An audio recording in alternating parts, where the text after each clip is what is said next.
তীব্র দাবদাহে বিপর্যস্ত জনজীবন, বিরূপ আবহাওয়ায় সাধারণের স্বাভাবিক জীবনযাত্রা স্থবির।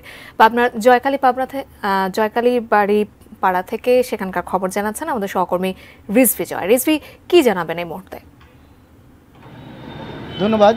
তাপদাহের যে তীব্রতা তা কিন্তু আসলে ভাষায় প্রকাশ করা কঠিন হয়ে পড়েছে পাবনায়। আমরা যদি একটু দেখাই, এটি পাবনার আব্দুল হামিদ সড়ক, পাবনার সবচেয়ে কর্মব্যস্ত যে সড়কটি সেটি। আজকে একটি কর্মব্যস্ত দিন, রবিবার।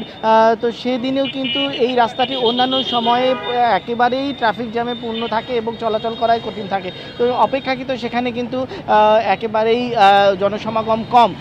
এর পাশাপাশি যারা কাজে বেরিয়েছেন, বিশেষ করে শ্রমজীবী মানুষ, তারা কিন্তু একটু কিছুক্ষণ আসলে এই রোদে কাজ করার পরই একেবারেই শ্রান্ত ও পরিশ্রান্ত হয়ে পড়ছেন এবং এই ছায়াযুক্ত জায়গায় গিয়ে নিজেদের শরীর জুড়িয়ে নেওয়ার চেষ্টা করছেন। কিন্তু তারপরেও আসলে পরিস্থিতি খুব ক্রমশই খারাপের দিকে যাচ্ছে। কেননা গতকালকে কিন্তু পাবনায় একজন বয়োবৃদ্ধ ব্যক্তি, তিনি কাজে বেরিয়েছেন জরুরি প্রয়োজনে, সেখান থেকে একটি চায়ের দোকানে বসার পরই হিট স্ট্রোকে আক্রান্ত হয়ে তিনি কিন্তু মৃত্যুবরণ করেছেন। তারপর থেকে আসলে জনমনে কিন্তু আতঙ্ক অনেক বেশি বেড়েছে। এর পাশাপাশি পাবনায় কিন্তু শিশু রোগীর সংখ্যা ব্যাপক হারে বৃদ্ধি পেয়েছে এবং পাবনা জেনারেল হাসপাতালে সেখানে কিন্তু তিল ধারণের পর্যন্ত ঠাঁই নেই।